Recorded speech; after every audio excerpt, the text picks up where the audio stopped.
د لوی سپېڅلي څخه تعالی په سپېڅلي نامه چې ډېر مهربان او بخښونکی دی، ټولو قدرمنو کتونکو اوریدونکو تاسو چې په دې وخت کې موږ په ژوندۍ بڼه ګورئ او که څوک به بیا موږ وروسته ګورئ، ټولو ته ډېر زیات سلامونه او درناوی. د لوی افغانستان تلویزیون ته ښه راغلاست ملګرو. څنګه چې به تاسو په سرخط کې لیدلي، د نن موضوع چې ده په پښتونخوا کې د خپلواکۍ غوښتونکي پښتانه اینا داسې موږ په دې پوهېږو چې په پښتونخوا کې ډېر پښتانه داسې دي او ځینې داسې تحریکونه یا غورځنګونه د دې لپاره جوړ شوي چې د لوی افغانستان د جوړونې په خاطر باندې او د دغه پنجابي ښکېلاک څخه د ځان او د دغه ولس د خپلواکۍ لپاره د دوی ډېره اوږده مبارزه کړې ده. په دې کې ډېر زیات شهیدان شوي هم دي، د خپل مال او ځان نه پکې تېر شوي دي. اوس هم په دغه لاره کې تقریبا د پی ټي ایم ځوانان چې دي او ورسره په څنګ کې ټي ټي پي چې هغه عملي د جهاد لاره غوره کړې ده او د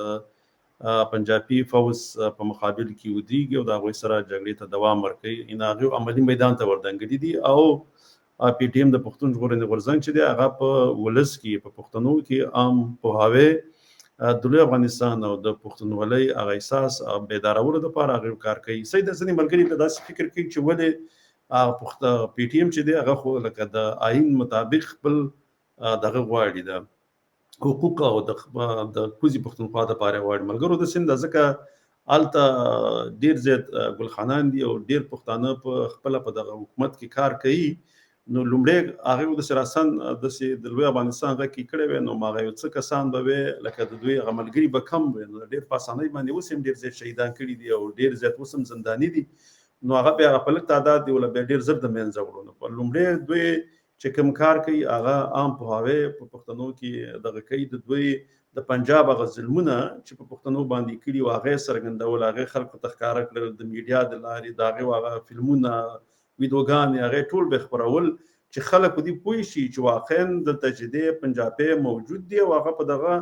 پښتنو باندې ظلم کوي. ځکه د هغې هغه ویډیوګانې خلکو ته ښکاره کړي نه چې دغه دي. ځکه ځینې داسې ویډیوګانې به ما لیدلې په هغه وخت کې چې دغه سوات باندې کله دغه جګړه روانه وه، ډېر د پښتانه چې دي علما، هغه حقیقي علما چې د خپل پښتنو سره به ولاړو، د پښتنو د ظلمونو باندې به چې پنجاب کوم ظلمونه به په پښتنو باندې کول، د هغې خلاف به د منبر نه هم غږ پورته کوو، په عملي میدان کې به مو ورته راپاڅېدل او ودرېدل به، هغه به په پښو کې به ولپړې اچول راښکېدل. بیا ما سره ځینې خپله په پخوا چې زما کوم پخوانۍ دغه چلوله، نو په هغې کې دا و کومه میډیا باندې چې به ما کار کوو، په هغې کې ما دغه شان د ډېرې ویډیوګانې خپرې کړې وې. دغه علما به یې نیولي، د پښو کې به یې ولپړې اچول او راښکېدل. بیا عام ولس چا چې په ګیره و هغه به یې هم رانیوه د طالب په نوم باندې یا د دې په خاطر باندې چې نه هغه د پاکستان په ضد باندې دي، هغې ته به یې دغه تکلیف ورکول. ما سره دلته دا ویډیو ده، ما چې کله دا ویډیو ولیدله دا داسې لکه دغه د پښتون دغه جذبه ما دا نه ښکاره کوله، خو زه دا هسې خوره شوې ده. اوس اول تاسې دا واورئ. سوال د خپل ولس ته کوم د خپلو خبرو نه مخکې یا ولسه دا مهرباني وکړئ چې چا په کور د پاکستان جنډه لګېدلې ډیران ته یې راګوزاره کوئ. چې د چا په دیوال باندې د پاکستان جنډه لګېدلې، زه به وله دلته چونه واخلم، چونه وله ورکئ، نور موږ دا جنډې نه پرېږدو. بله خبره درته دا کوم چې د چا په کور کې د ډي اس بي سره نن سبا جړاګانې یو ځای شوي دي، زموږ سیډ او زموږ د کور دغه ولوړي خپل بچي پې کوي چې مهرباني وکړئ د قام سره نور کښېنئ، دا وسلې پولیس ته وایي ورګزارې کوئ د پیرنګي ته. زه خپل تقریر آغاز اوس کومه. د پاکستان ریاست دا زموږ ریاست نه دی، که څوک وایي دا زموږ ریاست دی دا په غلط فهمۍ کې دغه دی. په 1948 کې د پاکستان لا کال نو شوی، د باچا خان په تحریک باندې د پیرنګیانو ډزې شروع کړې چې 193 مې د امن غوښتونکي قتل کړه، هلته شهیدان کړه. د هغې نه واله تر ننه پورې زموږ په وینو باندې دا ریاست لګی دی او قلاریږي نه. دا څه وجه ده چې دا نه قلاریږي؟ دا زموږ بېننګي ده. موږ په خپلو پیسو د بازار کې جنډه والو په کور هم نیغه ودرولې. ګوره دغه جنډې ورونو ډیرانونو ته نورې راګوزارې کوي، خو ډیرانونو ته هم راګوزارې نه کړئ، قسم په خدای چې بېننګه به مرئ. بله خبره ورته دا کوم چې خپل مشر وپېژنئ. نن مشر پېژندلی شوی دی، د خپل مشر سره لاړ شئ چې د خپل یو مشر سره موږ کښېنو نو ان شاء الله موږ به یو ورځ په اټک باندې خپل عدالت لګو. بیا چې د دوی نه موږ کمې وردینې وباسو دلته دا احتجاجونه نه دي چې موږ ګیلو دپاره احتجاجونه کوو، دا سب بندیانې دي. موږ خپل منځ کې سب بندیانې کوو چې کله زموږ سب بندیانې پوره شي بیا به دنه وردینې وباسو. ستا مجسمې به د پنجاب سره چې زموږ کوم بري دي په هغې به ستا مجسمې ودرو، لغړې به ولاړې په وږو به ورته پینټونه ورچوو. د دې نه په غیر نور نه کېږي. نور دسه زما په یو جواز باندې پاتې کېدون نشته. انشاءالله ازادي به دې حاصلو، باډر به ورته سیل کوو، د سره به زموږ هېڅ تعلق نه وي. د سره زموږ د پاتې کېدو یو جواز پاتې دی، هغه جواز دی بېغیرتي او دوسي.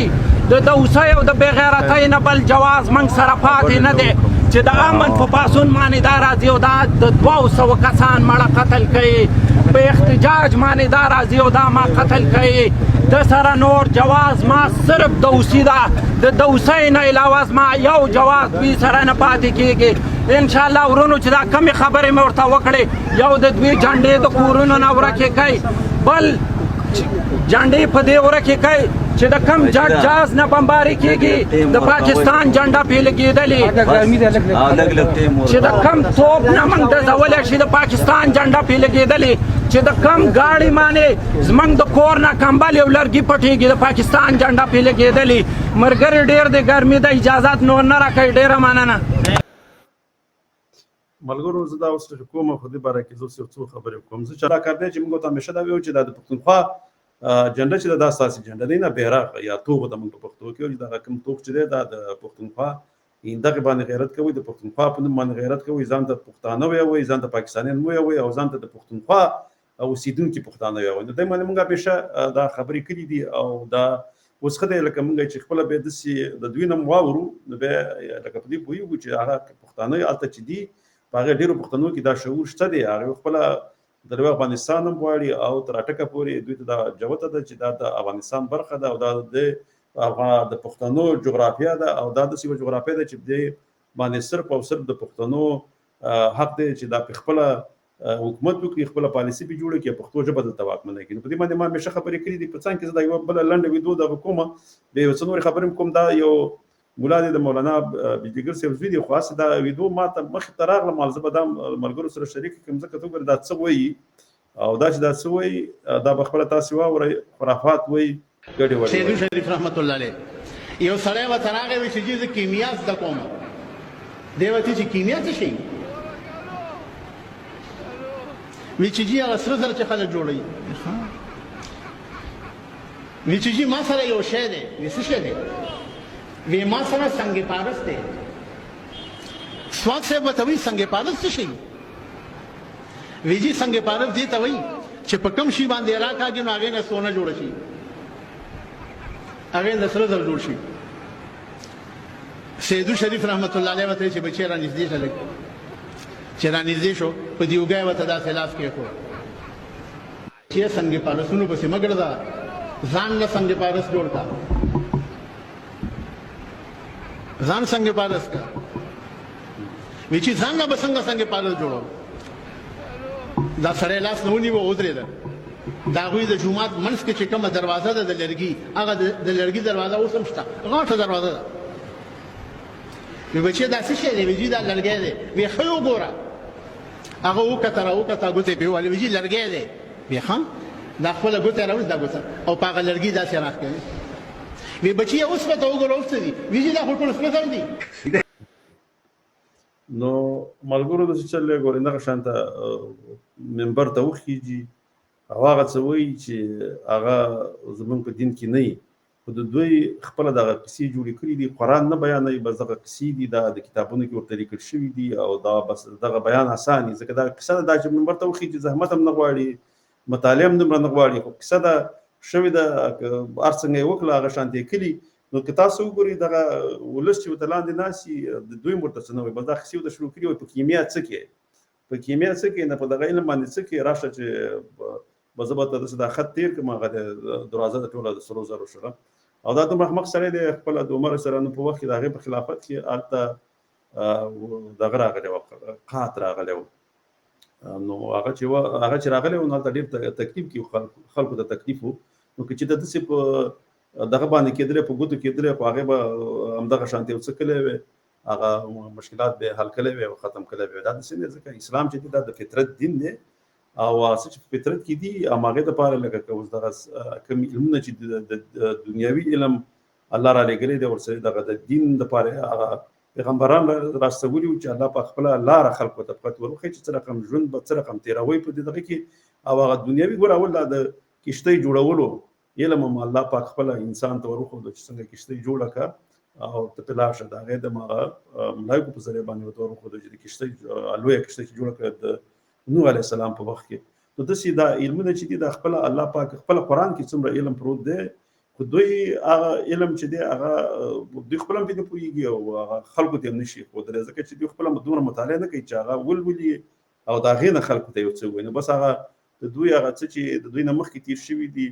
هغې خپله هم په قرآن نه پوهېدل، بس هغه کیسې یو بل ته به کولې او هغه کیسو باندې روان دي تر اوسه پورې روان دي. بس لاندې هغه ولس هم دوکه کوي ځکه کیسې دي. هغه کیسې پخوا به هغه څوک به چې لکه زاړه و دا کیسې به یې کولې لکه هغه به عامه کیسې به یې کولې. دا ماشین د کیسې روانې دي ځکه د دین خبرې دوی نه کوي او بل کار دی د حق خبره هم نه کوي، د حق نه په حق باندې به ډارېږي. داسې نه وایي چې دغه چې دی د پښتونخوا کې 99.9 پکې پښتانه دي او دلته چې دی لکه څنګه دین چې څنګه دغه قانون چې دغه په وخت کې د انګریزانو په وخت کې هغه د همدا اوس دغه قانون چې دی دلته شته خو خبره به نه کوي ځکه د پنجاب د فوز نه به ډارېږي ځکه چې هغې هم دغه قانون چې دی د هغوی نافظ کړی دی او هغې نه غواړي چې دې کې بدلون راولي. نو ګوره هغې پسې خپل غږ نه پورته کوي، هغې پسې عام ولس چې دی هغه خپل غږ پورته کوي، دا خبره کوي لکه اوس دغه د حق علما چې دي او د هغې په ضد باندې جګړه کوي د پنجاب فوز په ضد باندې لکه د تحریک طالبان پښتونخوا چې دي او عملي میدان ته راټوپ کړي داسې د بلوچستان بلوچانو ملتپالو هغې چې راټوپ کړي د خپل حق غواړي ان هغه چې دی هغه په حق باندې دي. دا خبره هم شي کولی د هغې دپاره قرباني هم ورکوي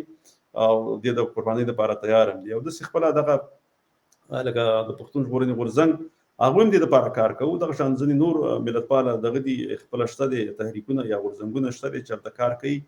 او د خپل خپلواکۍ دپاره د خپل قوم د وسایلو دپاره د خپل ژبې د خپلواکۍ دپاره دې دپاره خلک شته هغه شته دی کار کوي. نو ځینې وخت کې سړی بېرته خوشحاله شي ځکه داسې ټول پکې ګلخانان هم نه دي. موږ چې کله دا خبرې کوو کله کله دیو دومره ګلخانان چې په دې دغه کې د خپل په سوشل میډیا باندې هغوی هم راځي هلته دومره تبلیغات کوي د پاکستانیت دپاره د افغانستان په ضد باندې لګي د افغان د نوم په ضد باندې لګي ګډوډ تاریخونه هم بیانوي. نو هغه چې کله دا خبرې کوي بیا موږ د فکر کوو چې د ګلخانان به زیات دي مګر بیا چې سړی بېرته ګوري عام پښتانه زیات دي خو هغه ګلخانان او نور ځینې خلک چې دي هغه په دغه حکومتونو کې کار کوي. نو هغه ځینې چې دي غلي دي خپله غږ نه پورته کوي، ځینې ډارېږي او ځینې چې دي هغه بیا پیسې اخلي ایجنټان دي خاص کر په دغه د پښتونخوا په دغه ځینې مذهبي ګوندونه چې دي دا خاص کر ایجنټان دي د دغه دپاره کار کوي د پنجاب د ګټو دپاره کار کوي د پنجاب د فوز دپاره کار کوي. دي پخوا چې به د انګریزانو دپاره به یې کار کوو چې کله انګریزان هلته وو په دې باندې به فتواګانې ورکولې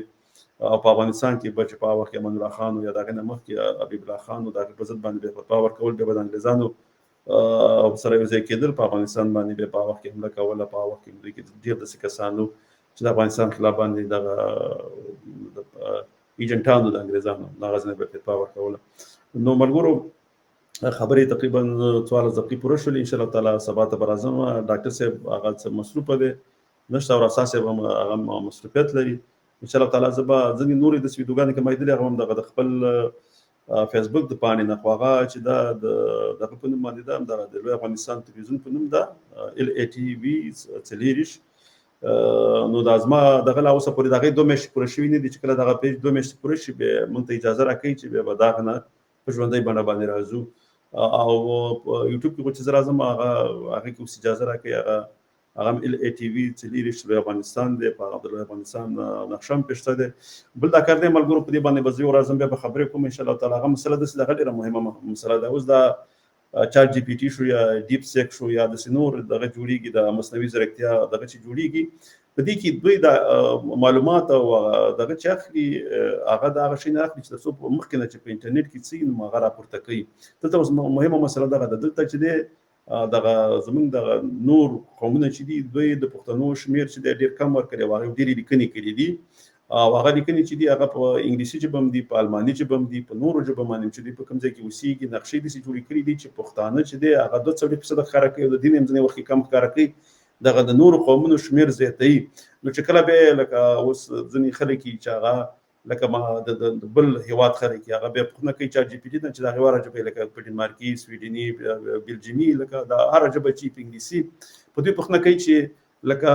په افغانستان کې لکه کله چې دوی ګوري قومونو فیصدي څومره ده نو هغه بیا هماغه معلومات ورکوي چې د مخکې نه په انټرنیټ کې موجود دي هغه داسې نه چې لکه دوی د ځان لکه د انسان غوندې سوچ کوي یا یو شی خلکو ته وړاندې کوي یا د هغې نو هغه که د دروغو معلومات یې هغه به ورکوي که رښتیا کوم ځای کې پیدا کړه هغه ورکوي نو که موږ او تاسې غواړو باید دومره داسې لیکنې وکړو خاص کر لکه واک فاونډیشن چې یو وخت کې و هغه هم لا اوسه پورې صحیح نه دی انلاین شوی چې په هغې کې هغوی هغه دغه کړې وه معلوماتي پروسه کړې وه ولایت په ولایت او په ولسوالیو او په علاقهداریو کې د کلو په کلو ګرځېدلي وو بیا هغې دا یو کار کړی و چې هلته چې دی دغې کړې وه هغه په کتاب کې بیا لیکلي وو چې دلته دا سروې چې کړې وه چې هغې کې بیا ښودلي وو چې د پښتنو شمېر تقریبا 2 که څو یې ښودلي وو بیا په هغې کې ښودلي وو چې بیا دې کې تقریبا 10% پښتانه چې دي هغوی خپله ژبه هېره کړې ده او چې تقریبا 80% اوس هم چې دي هغه پښتانه چې دي هلته د پښتنو 80% دي په افغانستان کې نو هغه شانته بیا داسې نور معلومات ما چې زه کله لټوم هغه نه پیدا کېږي نو دا پکار دا ده چې موږ ټول دا کار وکړو یو لکه یوه ورځ مخکې ما یوه نقشه جوړه کړې وه ما همداسې په ژوندۍ بڼه یو پروګرام کې هغه خپره هم کړله ځکه یو خو دوی دغه رنګونه ورکوي نقشو ته چې څومره فیصدي د کوم قوم څومره ده نو هغه ورځ ما بیا ډېره کړه تقریبا 80% مې څه ورکړه ستې ته هم ښکاره کول ما دغه شان نقشې دوی هم جوړوي دا که موږ جوړې کړو دا بیا کله کله بیا داسې کېږي چې دا نقشې په ګوګل کې هم راځي په هر ځای کې راځي بیا خلک فکر کوي چې همدا دی ځکه وایي دومره دروغ دوی وویل چې هغه خپل دروغ اوس خپله ځینې پښتانه هم رښتیا ګڼي ځکه ځینې پښتانه هم ما ولیدل هغې هم دا ځینې وخت کې دا داسې نقشه جوړوي یا داسې یو هغه فیصدي ښکاره کوي چې هغه کې پښتانه هم هغه 2% ښکاره کوي بیا سره پښتون نرمیم دي نو ځکه دا داسې دی چې یو دروغ لکه دوی میډیا باندې د دوی دغه ډېر دی دا ځکه د دوی چینلونه نه ډېر دي که هغه د تلویزیون که د راډیو او که پخوا اخبارونه وو نو دوی چې څومره دي ځکه دې نه به د ایران نه ورته پیسې راځي هغه خپرونې زیاتې کوي نو هغه خپرونې زیاتې کوي خپل دومره دروغ وایي چې بیا خپل دروغ په دې نورو خلکو ته رښتیا ښکاره کوي نو دې دپاره پښتنو ته پکار دی چې په دغه بهرني هېوادونو کې اوسېږي لکه هغوی ته هم دا پکار دی چې دغه شانته لیکنې په مختلفو ژبو چې هر ځای کې اوسېږي او په هغې باندې ژبه باندې دغه لري حاکمیت لري باید په هماغه ژبه باندې لیکنې وکړي او هماغه شانته سایټونو ته یې ورکړي خاص کر ویکیپیډیا او دغه نور ځینې ګوګل سایټونه چې د هغې کې یې دا واچوي چې بیا کله څوک پوښتنه کوي نو هغه معلومات چې دي بیا هغه بېرته راځي بیا هم دغه د مصنوعي ځیرکتیا چې ده که د دې نه بیا څوک پوښتنه کوي هماغه معلومات چې مخکې نه دوی سره وي ځکه بیا هماغه معلومات دوی ورکوي لکه داسې دی لکه دوی دا معلومات خپله سوچ نه کوي لکه داسې دی هماغه معلومات راټولوي ځکه ما یوه ورځ پوښتنه ترې وکړه ډېر لکه دوی هغه املا هم ډېره ښه ده املا نو بیا په پښتو کې بیا هغې ما ته دا تاسو د کوم ځای نه کوئ دا موږ ډېرې ډکشنریګانې او شی نه راغستلي دي او هغه چې دی هغه لکه زموږ هغه په حافظه کې بیا هم هغې نه موږ دا کار اخلو نو پکار دا دی چې همدغه شانته لیکنې پښتانه هم خپل زیاتې کړي په مختلفو ژبو کې په دغه کې په د انټرنیټ د لارې دا خپرې کړي نو دا غوښتنه مې انشاءالله تعالی په راتلونکي کې به بیا نورې خبرې هم کوو نو تر بله ویډیو پورې په لوی الله سپارم خوشحاله ارامه او سوکاله ژوند ولرئ د الله په امان